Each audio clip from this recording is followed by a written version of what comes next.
अस्सलाम वालेकुम व्यूअर्स, मैं हूं एहसन कुरैशी एडवोकेट। आज हम डिस्कस करेंगे कि सुप्रीम कोर्ट ऑफ पाकिस्तान के जजेस की तादाद कितनी होती है और उन जजेस को कौन अपॉइंट करता है, उसका तरीकाकार क्या होगा और कॉन्स्टिट्यूशन में कौन सा रेलिवेंट आर्टिकल है जो इसको डील करता है, उसके ऊपर आज हम डिस्कस करेंगे। अब सबसे पहले हम देखते हैं जो आर्टिकल 176 है, 176 कॉन्स्टिट्यूशन ऑफ पाकिस्तान का 1973 का आर्टिकल 176, उसके अंदर ये लिखा गया है कि आर्टिकल 176 जो है वो ये पावर देता है कि सुप्रीम कोर्ट के जजेस की जो तादाद है वो डिटरमिन की जाएगी एक्ट ऑफ पार्लियामेंट के जरिए। यानी कि पार्लियामेंट एक एक्ट बनाएगी, उसके तहत जो है सुप्रीम कोर्ट के जजेस की तादाद जितनी भी होगी उसका तयन एक्ट ऑफ पार्लियामेंट के जरिए किया जाएगा। ये 176 के अंदर लिखा गया है। अब 176 के मुताबिक एक एक्ट ऑफ पार्लियामेंट बनाया गया 1997 में, जिसको सुप्रीम कोर्ट नंबर ऑफ जजेस एक्ट 1997 कहा जाता है। उसके मुताबिक जो सुप्रीम कोर्ट के जजेस की तादाद है वो सुप्रीम कोर्ट के चीफ जस्टिस को मिलाकर 17 है, यानी कि 16 जजेस हैं जो सुप्रीम कोर्ट के और साथ एक चीफ जस्टिस है। टोटल तादाद जो है वो 17 कर दी गई, जो number supreme court number of जजेस एक्ट 1997 के तहत। अब जो इनको अपॉइंट कौन करता है, सुप्रीम कोर्ट के जितने जजेस हैं उनको, या हाई कोर्ट के जितने जजेस हैं उनका अपॉइंटमेंट का तरीकाकार जो है वो 18वीं तरमीम और 19वीं तरमीम की गई कॉन्स्टिट्यूशन में, उसके तहत एक आर्टिकल इंसर्ट किया गया कॉन्स्टिट्यूशन के अंदर 175A। अब 175A जो आर्टिकल 18वीं और 19वीं तरमीम के ज़रिए इंसर्ट किया गया कॉन्स्टिट्यूशन में, उसके अंदर एक मैकेनिज़्म डिवाइस किया गया हाई कोर्ट और सुप्रीम कोर्ट के जजेस की तैनाती के हवाले से।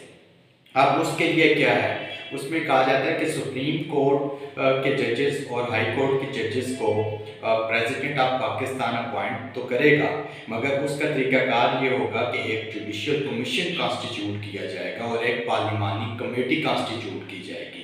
जुडिशियल कमीशन जो है वो उसको रिकमेंड करेगा उस शख्स का नाम, यानी कि किस शख्स को कौन अपॉइंट हो सकता है। जो जज हाई कोर्ट का बतौर जज उसकी 5 साल तक अगर स्टैंडिंग हो बतौर जज, तो उसने अगर जुडिशियल परफॉर्मेंस की हो, दिखाई हो या काम कर रहा हो किसी हाई कोर्ट में बतौर हाई कोर्ट का जज 5 साल, तो वो सुप्रीम कोर्ट का जज बन सकता है। या फिर उसके अंदर लिखा गया है कि 15 साल जो बतौर हाई कोर्ट का जो 15 साल उसकी प्रैक्टिस है वो होनी चाहिए एज अ वकील, तो वो जो है उसको भी हाई कोर्ट या सुप्रीम कोर्ट के जज के लिए एलिवेट किया जा सकता है।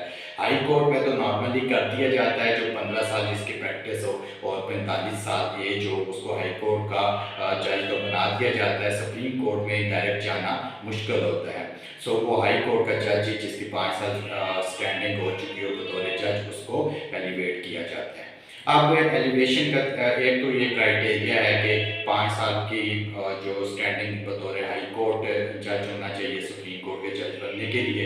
अब उसकी नॉमिनेशन कैसे होगी, एक सुप्रीम कोर्ट ऑफ पाकिस्तान में एक जुडिशियल कमीशन जो चीफ जस्टिस ऑफ पाकिस्तान की सरबराही में होता है, यानी कि चेयरमैन जो है वो सुप्रीम जुडिशियल काउंसिल जो है उसका चेयरमैन चीफ जस्टिस होता है।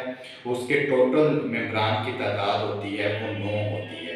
Chief justice of Pakistan judicial commission का चेयरमैन होते हैं और उसके साथ 4 सीनियर जजेस होते हैं सुप्रीम कोर्ट ऑफ पाकिस्तान के, ये 5 हो गए, और छठा वो में एक former chief justice of Pakistan या फिर कोई भी सुप्रीम कोर्ट का जज जिसको जो मेंबर होंगे उस जुडिशियल कमीशन के 4 जजेस चीफ जस्टिस उनकी कंसल्टेशन के साथ उसको जुडिशियल कमीशन का हिस्सा बनाएगा, 2 साल के लिए अपॉइंटमेंट करेगा किसको, जो फॉर्मर चीफ जस्टिस रहा हो या फॉर्मर जस्टिस ऑफ जज ऑफ सुप्रीम कोर्ट रहा हो।